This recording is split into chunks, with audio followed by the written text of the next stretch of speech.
What up, y'all? Before we jump into this juicy episode of UFC 292 in Boston, headlined by Aljo versus Sugar Sean O'Malley. Welcome to the Schaub Show. This episode of the Schaub Show is brought to you by my friends at DraftKings Sportsbook. You could win big with money lines, props, parlays, and so much more with this Saturday's UFC 292 is going down. You got Sugar, you got freaking Aljo, you got Wele, Amanda Lemos, Ian Machado, Gary versus Neil, the Gazelle Magni, Cheeto Vera, Pedro Munoz, Chris Weidman, Brad Tavares. This thing is stacked. You can watch the fights and make bank, bro. Right now, new customers can score $150 in bonus bets instantly for betting just $5 on any fight you see Saturday night. Download the DraftKings Sportsbook app. Use the code SCHAUB, SCHAUB show. That's code SCHAUB show only at DraftKings Sportsbook.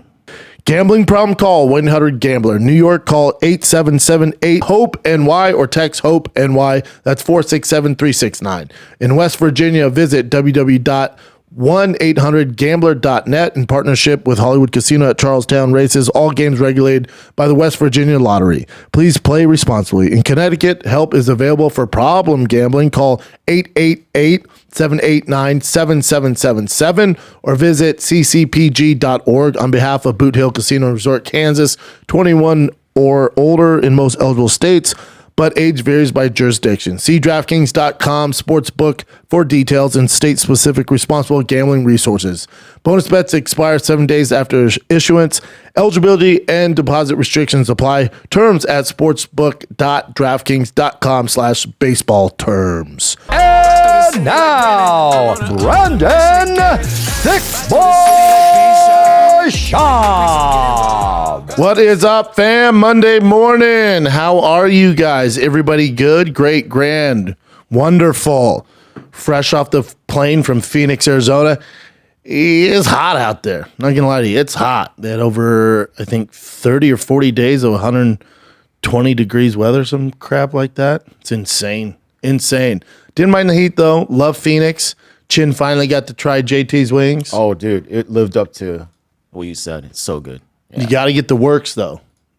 Oh, it was called the Works? It's called the works. I think it's just the works means it's all their sauces on one. Oh. But they deep fry them like every wing place you ever been to. But then they grill them. Then they toss that fire sauce on it.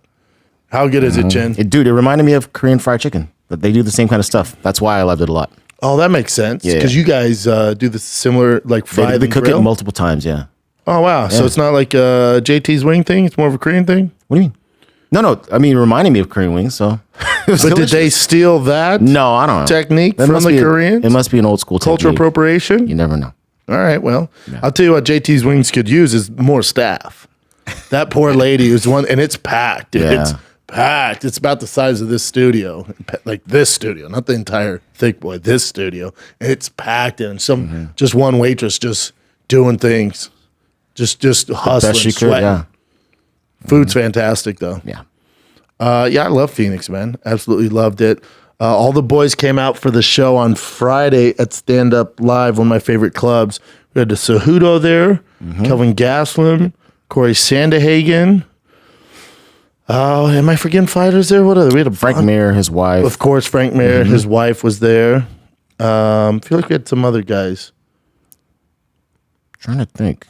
That locker room was the locker room. Green room was packed. Real packed. Wiener festival.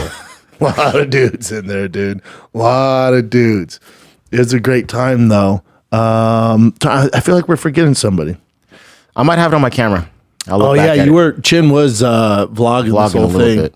Chin was on it too, man. He was like, "How you feeling?" I'm like, "Oh, bro, come on, man. Come on, dude, back up, Doug." And then you went to the UFL fights with me because I that's why I did just one show on Friday. Because the UFL, who I'm working with, is they're based out of Mesa, where they do all their fights. So they had their big fight card there. I haven't been to a fight. Well, I went to one championship, but before that, I haven't been to a fight in a hot second. Good night of fights, fun fights, great production. You got Rampage Son fighting. Raja's vegan, and that's why Rampage thinks he lost. He did lose by decision. I think it's. I didn't agree with the matchmaking. They gave him a pretty good wrestler for his first pro fight, which it's just a lot for a kid in his first pro fight. So, but overall, the night of fights were great. I saw a bunch of my old buddies. CB Dalloway, who's Arizona's finest. Joey Villasenor, who I used to train with at Jackson's. Good. I haven't seen him in forever. He used to be a nightmare to spar. He was so awkward. UFC vet there. Him and Keith Jardine were super close. Love both those guys. Just saw everybody, man. There were so many people there. Ed Herman, my boy Ed Herman, he was coaching. Corey Sandehagen had a guy fighting his guys in the finale. There's just a ton of people. And then I'm trying to think. Oh, and then I got to hang out with Chris Angel. What? Yeah. Oh shit. Damn, Jim was drinking, so he missed all this. I don't remember the Chris Angel part. You didn't see Chris Angels? So at the UFL? He probably disappeared. What? Yeah. UFL or the Green Room? The UFL, man. He was all over. No. The only guy that looked like a magician. And I was sitting right behind you, basically. So I probably talked to him for 30 minutes. Oh You didn't see any of that? No. So was he sitting next to you then? Nah, man. He came standing over up. and we two literally standing talking my about gosh. 30 minutes. I was hanging out with Ben and probably just. And then chatting away. there's a guy named so there's Shannon Briggs, who's the boxer, right? Yeah. Let's go, champ, Shannon Briggs. Then there's a guy named Shannon Rich, who's like old school MMA guy. Probably, I think he has the most fights in the history of MMA. And Shannon Rich somehow thought I was talking stuff about, not talking stuff, but was making fun of him. I don't know how it happened. But he was talking, he goes, hey man, I thought we were cool. A bunch of my guys sent me stuff, say you were talking stuff. I was like, and to be fair, maybe I've heard of him, but I'm not too familiar with his work. I know he has all the fights in the world, but I think the lines got crossed because I was talking about Shannon Briggs, not Shannon Rich. Very similar. Very Very That was the only thing I could think of when he was talking about, and he's not a great guy, nice guy, had a lit ass outfit on too, but really nice guy. But he's like, yeah, man, it bothered me, man. They said you were knocking on me or roasting me. I was like, you sure it's not Shannon Briggs? But we squashed the beef. He was a nice guy. I don't think there was any beef. He's a good dude. Cool. He has all the fights. Go to his record. He has. Sorry. He has all the fights. This guy fights for straight up a living. His record's something crazy, dude. So he, first of all, how many fights total is that? Base 60, 90? 151 matches. So he's got 151 fights. 151 fights, 58 wins. He's still doing it, dude. He can't be that old either. Young. Yeah, he's like 50. It says, but he's 52. But his background, you're talking about a legit badass. Like, listen to his background. So, Rich was born. He's Arizona's finest. Was raised dirt poor. Rich began learning karate from a young age. Became a professional kickboxer. This is in the 80s.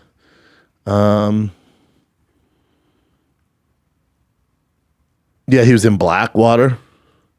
Jesus. And he's deployed in Kuwait, Iraq, Afghanistan.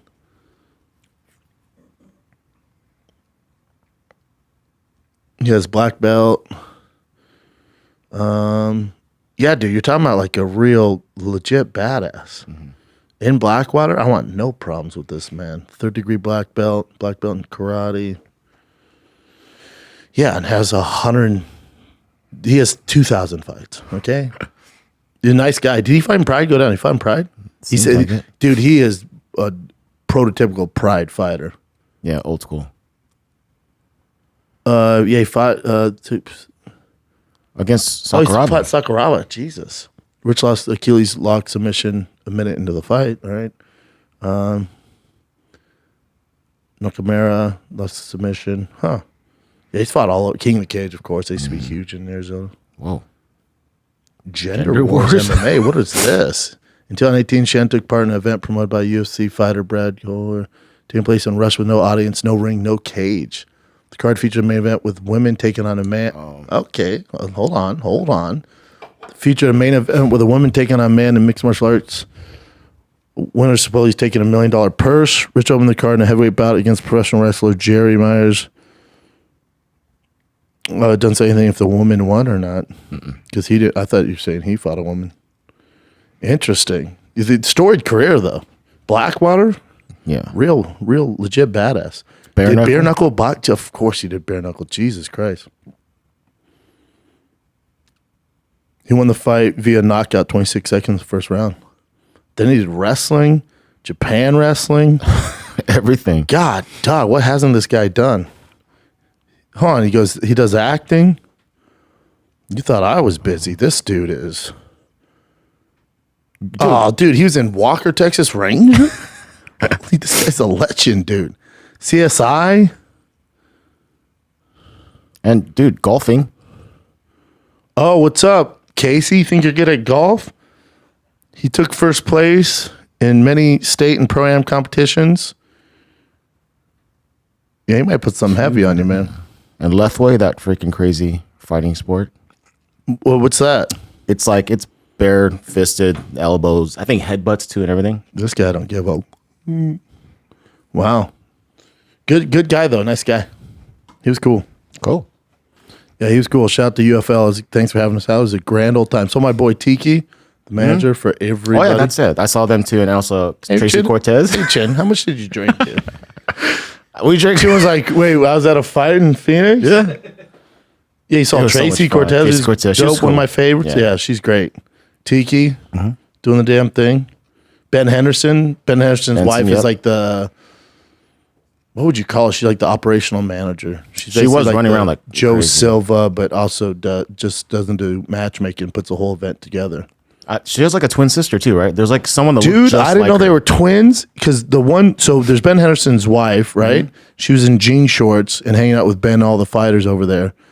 And then there's her twin sisters, the operational manager, who's like dressed up because obviously she's running the event. And I didn't know they were twins. And then she left, and whatever, I was talking to probably freaking Chris Angel. Chris Angel, who's such a good dude. And you don't realize how rich Chris Angel is, dude, bro. Of course, man. Dude, $70 million a year for Magic. He's been doing it since 2005. Wow. I know. Oh, I was like, you need like an assistant or something? You want to like cut me in half, dude? I used to do that too, to pick up girls. You used to After do I read the magic? book, the game, I started learning magic, and it actually works. And that book says pick up magic?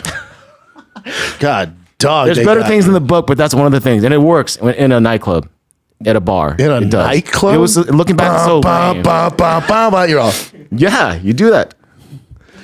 Boy, I feel like if you got to pull off magic in a nightclub, maybe it's just not for you. I know. Sometimes it was. She's really like, what's behind your ear? pathetic. She's like, oh my God, don't touch me. He's like, it's Sometimes a they're like, I don't know. quarter. They're like, It's a quarter. She's like, who has changed this day and age?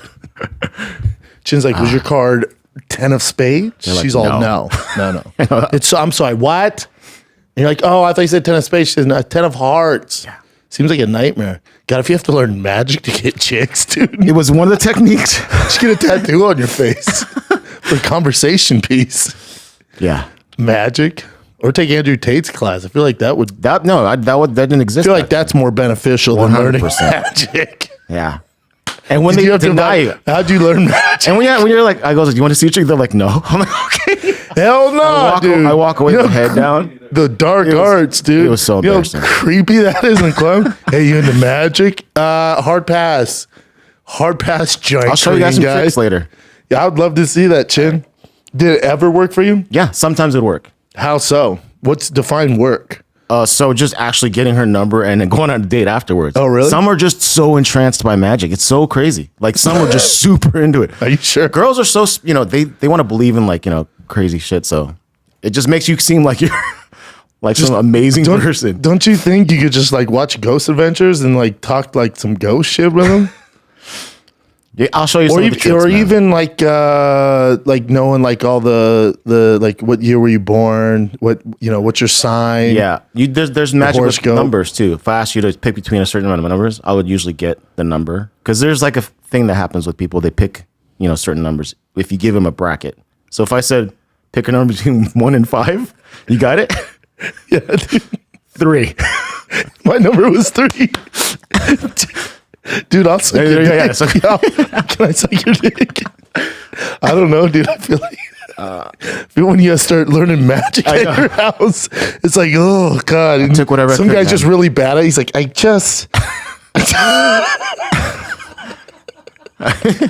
regret telling you now. regrets it right away. Holy shit, dude. You mentioned Chris Chainsaw, Angel. abracadabra. Just like a nice steakhouse. They're like, please go. She's like, do you order the steak? Here's lobster. Oh my God. Holy shit, that's lit, dude. I'm glad you Thanks, have that dude. skill set, dog. Dude, just do the magic in front of Chris Angel. Let me know how it goes for you. That dude's like a real magician. I know.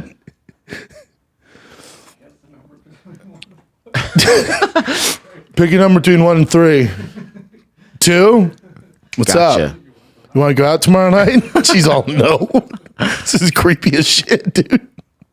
Oh, man. That's sick, Jen. I'm glad you learned that, Yeah, dude. man. Well, let's get right into the fights. Shout out to Chris Angel and Chin, the magicians. Let's take a little break from chatting UFC 292 this Saturday in Boston. All right, because I am all hopped up on my favorite product, Happy Hippo. That's right. However you want to get your Happy Hippo, we have powders, we got gummies, we got instant shots, we got the new K-Dips. Yeah, the first ever to market pouches with kratom in it. That's the kratom extract pouches. This is the wintergreen, the razzle dazzle. It's the best kratom. It's the only kratom I trust on this planet. That's why I asked them to be part of this program. If you want to try kratom, you got to get it from somebody that you trust, and that's Happy Hippo. Go to happyhippo.com. Promo code is THICC23. You save 20% off everything I mentioned, the powders, the gummies, the instant shots, the energy shots, the K-Dips, all of it. You get 20% off. You can use that for your entire life. Share it with a friend. That's a lifetime promo code. That's happyhippo.com. Promo code is THICC with 3 C's, 23 for 20% off. Now let's get back to the program. UFC 292 is here, kids. It's in Boston. It's in Boston. Shoot, the last time I went to UFC fight was in Boston.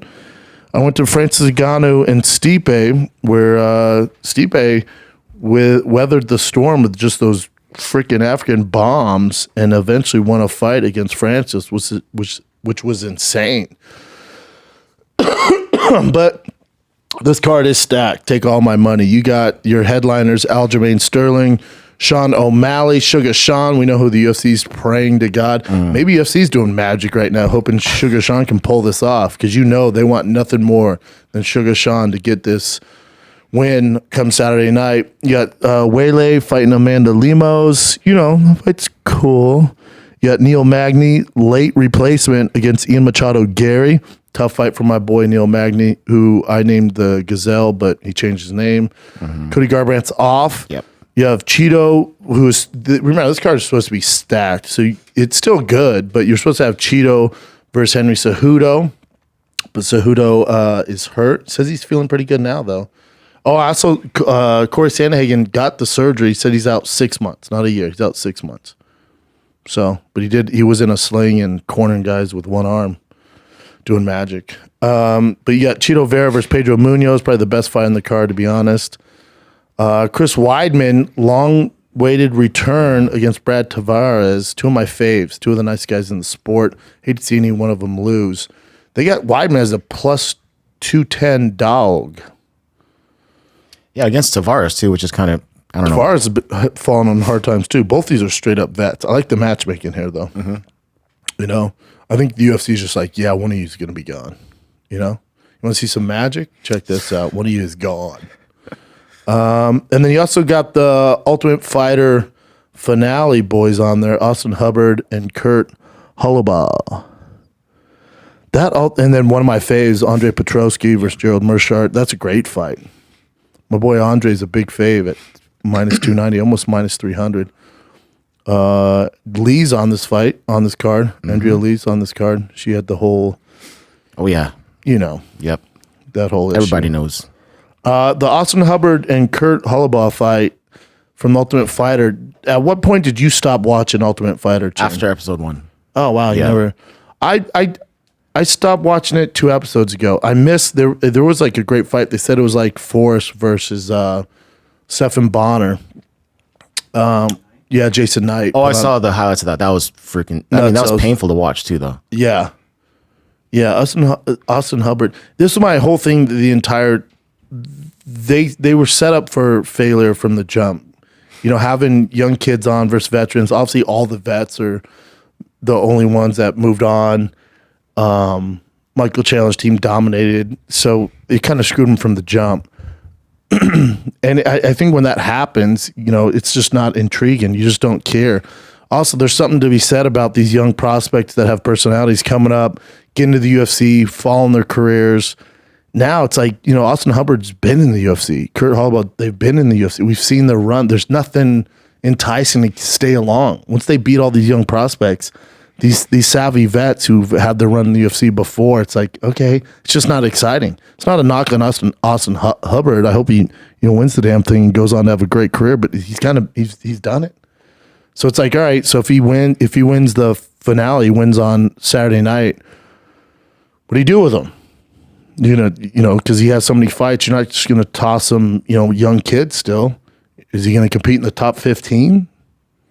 I don't know what you do with him, but it's cool to see these older cats get a second chance at a career. I just don't, the ceiling's not that high on it, so it doesn't make sense for fans to follow along. There's nothing intriguing there. Completely missed the boat on that, I thought the UFC did, and the producers who did it. Probably the same producers that put Michael Chandler and Conor McGregor in the ice bath for 2 hours.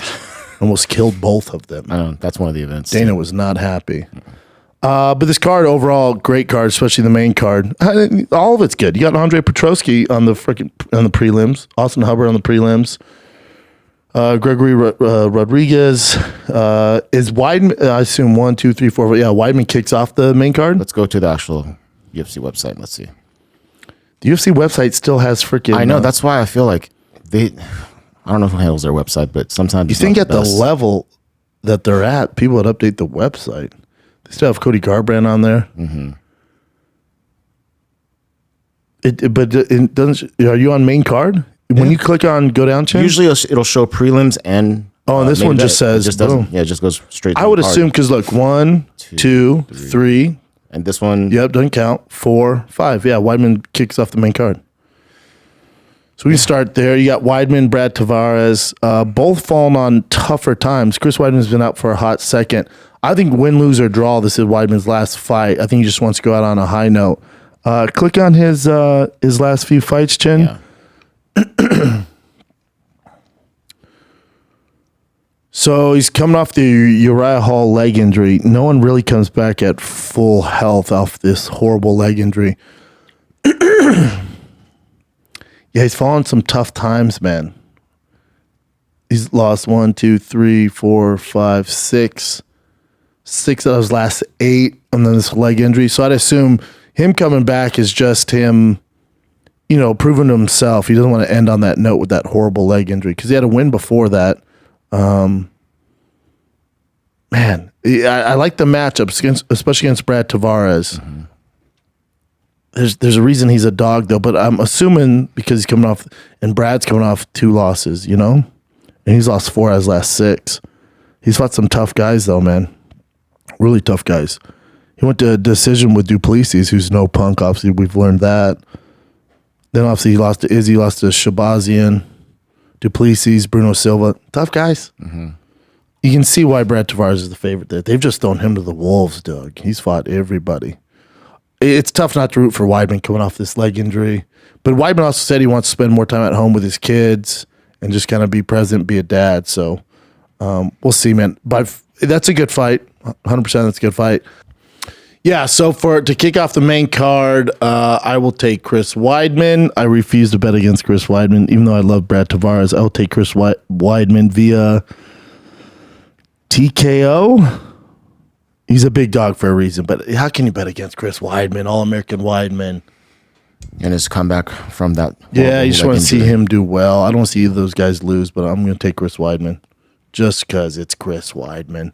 Cheeto, Pedro Munoz, love both these guys. I think it's by far the best stylistic fight on the main card. Probably your fight of the night. Cheeto needs this win to stay in the hunt for the title as well. There's big implications across the board with this. Let me see Pedro Chen. Mm-hmm. Come off that one against Chris Gutierrez, the Sean O'Malley fight, Dominic Cruz, lost Jose Aldo, lost Frankie, lost to Aljo already. I'll take Cheeto. I think Cheeto gets done with his reach and his striking. Definitely needs to avoid going the ground with him and that guillotine of Pedro's. I'll take Cheeto. I think he gets it done via TKO. Remember, too, it's a 3-round fight, so Cheeto might come out like a banshee instead of so slow like he's been doing lately. And then one of my other favorite matchups on the card, you got Ian Machado Gary versus Neil Magny. I think it's a good fight for if you're a big Ian Gary fan, who is kind of the pride of Ireland, right? He's their next hope after the Conor McGregor fiasco. He's kind of the next man in line. Has all the skills to get it done, especially what he did, how well he performed in that Daniel Rodriguez fight. Neil's my boy, but I will say this. Neil taking on short notice. Cardio's never his thing. He can go for days. It's just kind of a perfect matchup for Ian Gary to showcase his skill set. I think he can get it done via knockout, which is easier said than done. Not a lot of guys knock out Neil Magny at all. Neil Magny's kind of big thing is he's susceptible to getting submitted. Whenever he fights a high-level jiu-jitsu guy, he always loses. Now, when it comes to getting knocked out, Ponzinibbio did it. Outside that, it's tough to land. It's very tough to land. Now, you could see Ian Gary kind of implement the Lorenz Larkin offense here, where he is very aggressive. Neil does fight off his back foot, so you got to get him to the cage. Ian Gary has a skill set to get that done. I think you're going to get a very Lorenz Larkin performance out of Ian Gary. Apply pressure, which we don't see a lot with Neil Magny. He usually outpoints him, stays on his back foot, can circle the cage really well. Cardio for freaking days. That's why I call him the Gazelle. But it's a tough fight for our boy Neil Magny. I think Ian Gary gets it done, moves up in the rankings, and he's off to the races, man. He gets a big knockout here. I do think he's going to be the talk of the town after this fight. If Ian Gary can go out and perform like he does.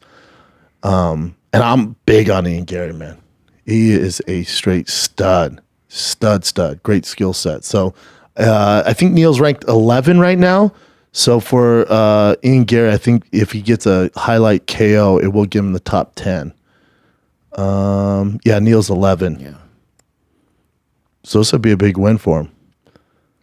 Ian's 13. Yeah, he's 13. That JDM's 14. You got some young bucks in there. You got Schaub up there. Wonder Boy still didn't have a fight yet. I'm sure you have that in the current events as far as him not getting paid. But I would have liked if he gave me the keys to the arena. I would have done Ian Gary versus Wonder Boy. That would have really catapulted him up to the top 7. I bet we see that fight, but not this year, but early next year. I'll take, unfortunately, I'm betting against my guys here, but unfortunately, I'll take in Machado Gary, talk of the town. I think he's going to be the MVP of the card. You have Zhang Weili versus Amanda Lemos. It's not long ago Lemos lost, in 2020? Was that 20 or 21? She got kind of dismantled by Jessica Andrade. Her jiu-jitsu game is suspect. Her advantage would be her power and her boxing over Weili, but I do think Weili she's just a better fighter overall. Her skill set is way more diverse. I think Weili is going to be smart. I think she uses her offensive wrestling, gets her down, and I think she gets her out in the first 2 rounds. The good thing is this whole main card is not going to be a boring decision card in any facet. Every fight set up to be pretty freaking exciting. Starting with Weidman, Tavares, that's going to be a war. Cheeto, Pedro, that's probably my fight of the night. Ian Gary, Neil Magny, I think Gary gets a highlight KO. Weili, Amanda Lemos, you're going to get a good fight out of Weili there. I think she's going to be pretty aggressive and get Amanda down. Amanda could win. She has enough power to land one shot and knock Weili out, but Weili only loses to one person only, and her name's Rose. Outside that, she beats the brakes off everybody, including Amanda Lemos. I'll take Weili. She's a big favorite, so that's no surprise there. Then your main event, Aljo versus Sugar Sean O'Malley. Listen, Aljo's a bad matchup for everybody. You'll hear around other people that do what I do in the business go, oh, it's a nightmare matchup for Sugar Sean. Aljamain's a nightmare for everybody in the division with his skill set. Homeboy hasn't lost since when, Chin? Scroll down. He hasn't lost since 2018, and he's had some fights, man. 17. 2017? Yeah. Oh, when he got head kicked by Marlon Moraes. Yeah, with that knee, it was bad. Yeah. Since then, though, he's beat everybody. Everybody. And I think, too, now what makes Aljo special is he knows what he's good at. When he gets your back, he wears you like a backpack. There's nobody better in the history of the UFC that once they get your back can, strangle you unconscious with a rear naked choke. That's where Aljo excels there. I do think, again, he's a bad matchup for everybody. It's not a knock on Sugar, but when you compare what these guys do great, right? Obviously, Sugar has such an advantage when it comes to stand-up game, but Aljo has a significant advantage when it comes to grappling, the wrestling, being in the big fights, beating better opponents. The knock on Sugar is his opponents, right? A lot of his wins, those guys aren't in the UFC anymore. One of the wins the guy hasn't fought since he lost to Sugar. And then with Sugar, the time he has fought tough opponents in Cheeto, he did lose that fight. Controversially, he lost that fight. And then when he finally got to Pedro Munoz, he had the accidental eye poke, so we don't know. And then when he stepped up to the big plate against Peter Yan, stylistically in the top three, it was the best matchup for him. And I thought he did beat Peter Yan. Straight up, I thought he beat Peter Yan. I think that shut up a lot of the haters that had that knock on Sugar. He doesn't beat anybody. He can't compete at the highest level. He beat Peter Yan, man. And when it was prime Peter Yan, he beat a damn good Peter Yan. Peter hasn't been the same since.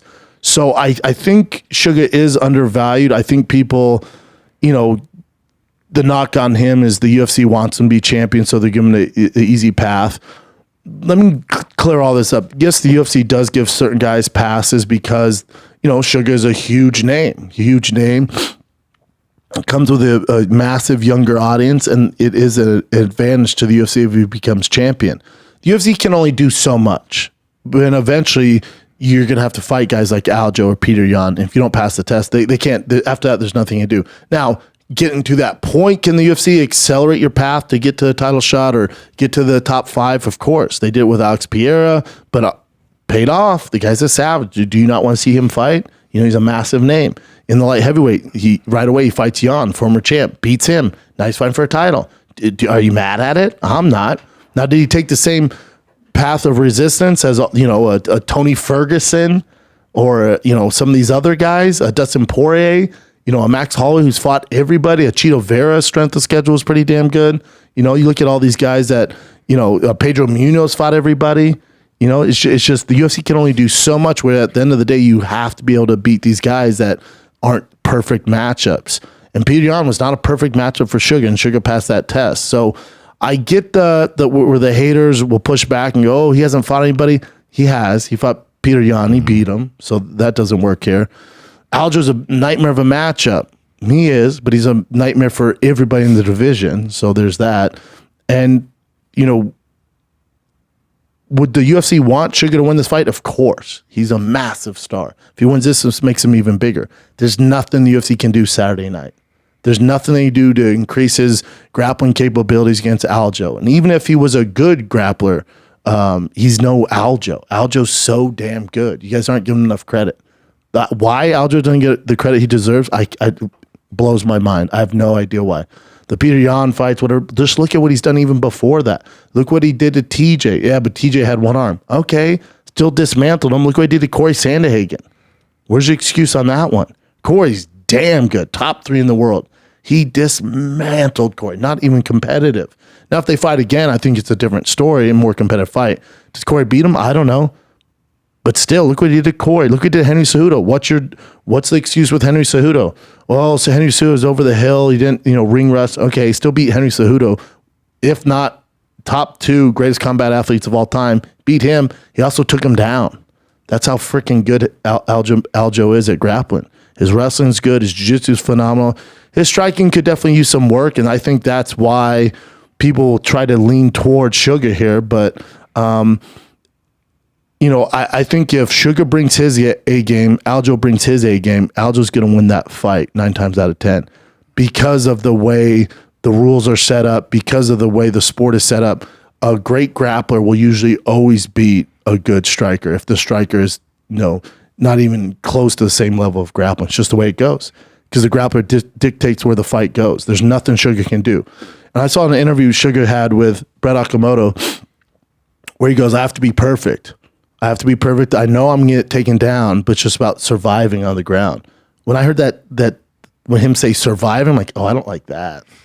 I don't like that. I don't think you can survive on the ground with Aljo. I think it's only a matter of time for he gets you down. Now, it's different against a guy like Henry Cejudo, who has a great wrestling background, great wrestling base, and get back to his feet. And then Aljo can, mix up the striking and secure the takedowns. With Sugar, it's going to be tough for him to just survive down there. I don't like that word survive. Hoping that they either stand you up or you don't get submitted in the round ends, then you start back on your feet. Because then you're looking at every single round, you look at maybe a 30, 45 second gap where you can maybe land a glance and blow. Now, Sugar does have knockout power, crazy knockout power. So if he does land one, but again, Aljo at his best, Sugar at his best, Sterling's going to win that fight. I think both of them do bring their A game Saturday night. I just think it's Sterling's time. And I do think once Sterling leaves and goes up to 145 and, tries to take on Alex Volkanovski, which is another story. We'll get to that when it happens. But Aljo is big for the division. He's the strongest guy in the division. He has the most skills in the division. He has the experience. He has that extra championship mentality. He's just impossible to beat right now. But when he leaves, I think it could definitely be Sugar's division. Because as good as Merab is, I don't think he's as versed as Aljo. Aljo's special, man. Merab, you know what you're getting. I think Sugar has a better chance against Merab than he does Aljo. I think Sugar has a better chance against Henry Cejudo than he does Aljo. And then Corey Sandhagen, Sugar's a great fight. So yeah, I just think even if Sugar loses, it doesn't do much. Now, if he goes in and gets starched in the first round, gets taken down and strangled in 40 seconds, yeah, it might hurt his street cred a little bit. But I think even if Sugar loses this fight, which I do think he does, if he does lose this fight, I think he'll be fine because Aljo's going to jump up in weight, which he said he's wanted to do.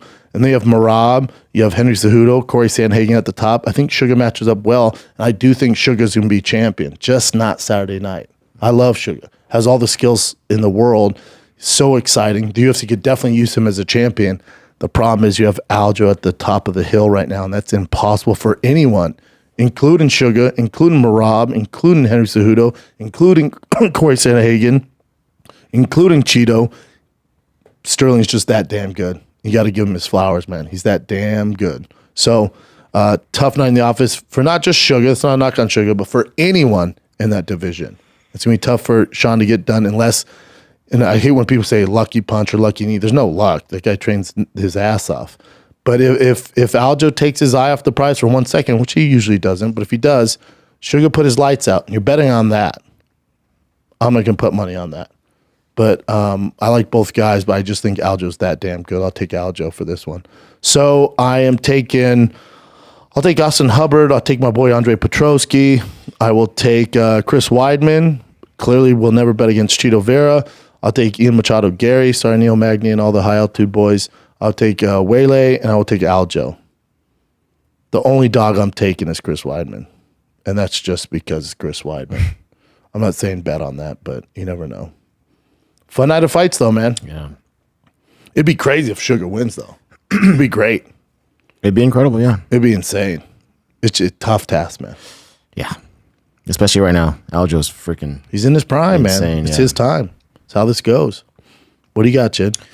All right, so there's some rumors about what the pay-per-view buys were for Nate Diaz versus Jake Paul, and I think one of them was, I forget about this title here, but so one of them was like 450,000 pay-per-view buys. That's great. That's not bad, right? That's phenomenal. And apparently, Nick Diaz, according to his manager, he made around 15 to 20 million. Isn't that great? That's insane. That's so great. That's more than they made for any of the Conor fights. Yeah. People were arguing like, oh, but the UFC paid him the same. Nah, he wasn't getting 20 million for the Conor fights. Guarantee he wasn't. Yeah. So this is my thing with Jake. Like, you guys want to hate on Jake, but look what he's doing for your favorite fighters. Look what he's doing. Nate would have never got this opportunity, ever. And especially, he didn't take that much punishment either. He made 20 mil and didn't really take any 20. punishment. And then and not only that, he still looks cool in front of all. Yeah, and his it grew his fans. name. Yeah. Like, kudos to Jake, man. Good Yeah, for him. Definitely. So you mentioned this earlier. We were going to talk about it. So the whole Stephen Thompson not getting paid for his show money, and then Dana White talked about it. I think it was during the Contender Series. He just mentioned like this is the process that we went through. Like we tried to give him another fight, right? He didn't want to take the fight. He would have gotten the purse, like a chunk of the purse of the other guy, Michel Pereira. and he didn't want to take another fight. So they tried to get him another fight, but he denied that. Hold on. That same night they tried to give him a different fight? No, they're saying for another, maybe like a week or two later, maybe. Oh, and he didn't want to take that. Yeah, he didn't want to take it. And so Dana was like, $250,000, right? So if he doesn't want to like take our options, like we can't just lose $250,000. I heard the argument. I'm like, it makes more sense. But he also said that they want to work with Stephen Thompson to pay for his camp or whatever, but as far as not taking a fight or another fight. Yeah, as far as not taking another fight, I can get Dana's argument there. This is for the fighters, the managers really. How in your contract do you not demand if we make weight, the opponent doesn't, we get our show money no matter what? How that's not in the contract is insane. Yeah, I'm with you. That shouldn't even be up for debate. Mm-hmm. If no matter what, whether we take a fight or not, and whatever it is, 30% of the other fighters' purse, 20%, whatever it is. But no matter, we shouldn't be in this weird, awkward position where we have to save the card. And obviously, Wonderboy Thompson has bad history with this because he did this with Darren Till and lost via split decision. It ruined at 40 years old. You can see why he didn't want to do it. Now, that being said, this is where I side with Dan because he's like, well, we did offer him a fight like 2 weeks later. He's clearly in shape, made the weight. Now, made the weight. And I know people go, it's only 3 pounds. Those 3 pounds are by far the worst part of the business. Those 3 pounds are what separate the contenders from the champions. That's what it is. Those 3 pounds are a nightmare for them to cut. Mm-hmm. It's everything. So when you see a guy come in just 3 pounds over and you go, it's only 3 pounds. No. Those 3 pounds are what drain your energy, that give you makes you a little chinny, makes you a little slower, makes you exhausted. Those 3 pounds are the killer pounds. So the guys that are cutting weight like Wonderboy no, those 3 pounds are everything. Wait, this guy gave up and he's 3 pounds off? Oh, that means there's a rough cut and he doesn't want to go through what I went through. So I'm not going to fight that guy because the 3 pounds are the toughest to get. And he's given up and I went through it? Absolutely not. So it's smart. But then remember, Wonderboy, I'm sure, put on some weight and they're like, do it again in 2 weeks. So you cut 2 weeks, then you cut those horrible 3 pounds, put on weight, then you go back. It's just not the best way to do it. It's a nightmare, and obviously Dana doesn't understand that, which I get. Why would he? Because he's never cut weight like that. But I will argue with Dan here. If you did offer him a good fight like 2 weeks later, which I would assume it's the Ian Gary fight on this Saturday. That's what I would assume. Mm-hmm. That's about 2 weeks after. You don't want to do that? Dana, you're like, it's tough for me to pay the guy. We've offered him, all right, you don't want to do that. We understood. We offered him a fight, a big name 2 weeks later. Doesn't want to do that. What are we paying for? Yeah. And he's like, well, and which is Wonderboy's argument and should be in the contract. Yeah, but I made weight. I didn't get anything. Went through a whole camp. So I get both sides. I didn't know Wonderboy turned down a fight 2 weeks later. Yeah, I didn't know either. If I'm Dana, I'm like, we got to entice these guys to fight. If we just pay guys and they don't fight, what are we paying for? Yeah. But also, there could be a case-by-case base, too, because Wonderboy's, everyone loves Wonderboy. This guy's been a staple of your roster for how long? He's down to fight. He's just being smart. He's a businessman. And he's like, dude, I'm 40. I'm ranked number 7 in the world. I lose again, I'm screwed. There's no chance I get big fights at 40. So I got to be smart about this. You'd think they would understand that and go, all right, let's just give him the show money. Also, it's not like you can't afford it. Again, this is case by case. I'm not saying Dan should do this every time, and it's up to the managers and the fighters to get together and have this stipulation in their contracts. And if we make weight and we're ready, we don't have to take a fight. We still get our show money. How that's not in the contract is mind-blowing. That's their fight. I'm not going to deal with that. But you would think, and I get why Dan's like, well, if guys just don't take fights and they keep falling out, then we're screwed. So you don't want to encourage this. But when it comes to Wonderboy, come on, man. Yeah. It's Wonderboy, baby. I know, the nicest guy. Yeah. And plus, the 2 guys that freaking didn't make weight are some of the biggest guys in the division, too. Darren Till is enormous. Massive. Michelle Pierre is the gorilla. Huge. Yeah, Michelle Pierre is huge. So when they don't make weight. And again, those 3 pounds, it's I know to the common person's like 3 pounds. You've already cut like 15. I know it's those last 3 that drain guys. It kills them. Those are the 3 hell pounds.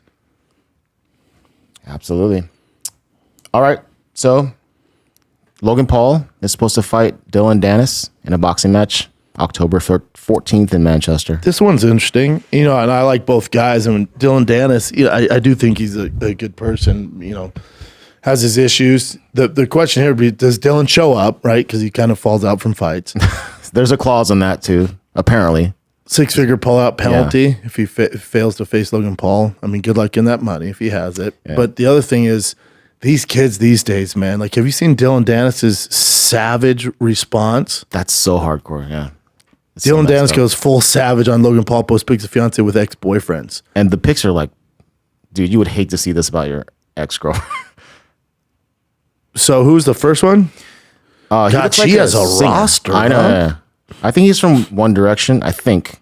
And then there's obviously Leonardo DiCaprio, which is, this is not a bad picture. No. Makes this one sucks. I hate. I don't like this one. He's like, who is that? I don't know. But it's an ex-boyfriend. I'm sure he's some sort of celebrity in some way. It seems she only goes for I mean, she's a dime, so I get it. Would you care, Chin? I mean, obviously you know her past. But I mean, I don't want to see this picture of my ex-girlfriend. That would bother me. Yeah, I don't know if it'd bother me that much. If you're Logan, I mean, I guess Logan's on social media all the time, so maybe people are tagging him and sending it to him. So he's probably like, man, this sucks. Keep going. That one's the worst one. That was it. That's all I saw. But I heard he got a cease and desist. I don't know how that works. Yeah, because it's not like he's showing nude pictures. He even posts a picture with her with LeBron. Oh, really? Yeah. Yeah, these kids, man, I'm telling you, man, there's no boundary. Like, there's just, when you play this game with the Logan Pauls, Jake Pauls, like that world, they don't come from the respect and shit that back in the day. There's just, gloves are off, dude. So when you sign up for this fight, get ready for these young kids. It's like when Dana was talking trash to Jake Paul, it's like, It's literally all he does, dude. He's going to light you up, which he did. Yeah. It's just what they do. They have their black belt in it, you know? Yep.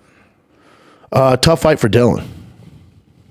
Yeah. You would assume, because he doesn't really box, you know, but who knows? No, I think Logan Paul destroys him. Yeah, maybe. I think. Maybe. I don't know. Yeah, who knows? But that's an interesting fight that's coming up. Did you see this clip of... So Anthony Joshua fought over the weekend. That one guy we talked about, Holinsky or Holinsky, whatever, KO'd him. And then Conor McGregor was in the ring and gave him a pint of his stout. Oh, Joshua probably knows it's like for advertising. Yeah, but Conor just looks crazy. I don't know if Joshua drinks.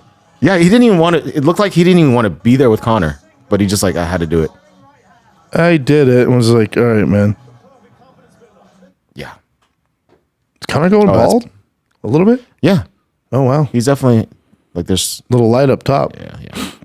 It happens, man. Yeah, Conor does his thing, you know. He's just like full blown salesman now. He's just so funny to watch. I was telling Casey too. I see every Conor post. Casey likes every single post because it's so crazy. All the random posts are so crazy. Casey's like amazing. He yeah. Why don't you show some magic, dude. Chin? I'm never telling you guys my past again. So we knew this was going to happen pretty much, but it's official now. Israel Adesanya versus Sean Strickland, 293. Love that fight. Mm-hmm. It's not so much the style of the fight, like the actual fight. Hopefully, the only shame is there's not the build up. I think we're still going to get it because we're still, 3 weeks out? Is it 3 weeks? September 9th? Yeah, it's about 3 weeks. September 9th. Damn. So how many weeks is that? If you brought up a calendar. I know. I'm doing. So 1, 2, 3 weeks. Almost, no, it's 4. No. So you have this week. 2, 1, 3, 2. 4. Oh, if not count. Yeah. It's only Monday. So you have 4 weeks. Oh, we get good build up. Because you know Strickland can bring that fire talk. I mean, it's going to be uncomfortable. UFC's talk. The UFC's all, oh, God. Yeah. And ESPN, Disney's like, oh, this is really the guy fighting? It's like, yeah, dude. Comes with the fury. That's why we're ready for it. And you said if he does win, oh, my God. That champion? Yeah. The UFC's going to, the sponsor, like, hey, man, we're just not going to work with you anymore. Just don't talk. Which I like. I like when there's mayhem, for these corporations. It's going to be great. But, we'll get to it the week of the fight, but stylistically, nightmare for Strickland across the board. But I'm more excited about the buildup than I am the actual fight. If they let Sean Strickland do his thing, I wonder if they try to put the shackles on Strickland and not do so much. But they're going to, I'm sure. I'm sure people would tell him, like, come on, just chill out. Good luck. They've tried. I know. His manager's like, we've tried. It's just what he does. And that's one of the reasons you love Sean Strickland. Yeah, it's That's true. what's dope about it. Yeah. I can't wait for that buildup. Have you seen this footage of John Jones training with Gordon Ryan? No. It's I know pretty they were cool. training together. First team all skinny legs. So Both of them. It looks pretty dope the way John Jones wrestles him.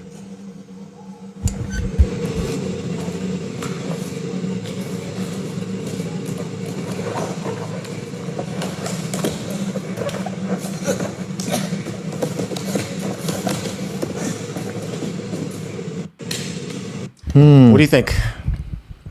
I don't think they're going full go there. That was like a flow sure. thing. That was more for the cameras.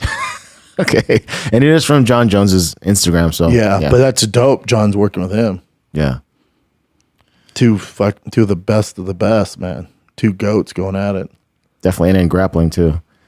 So Tom Aspinall says that he's going to help Tyson Fury train for him. Yeah, why wouldn't he? Says I have no loyalties to Francis. Because he doesn't know him. It's not like he's dissing him. He just doesn't know him.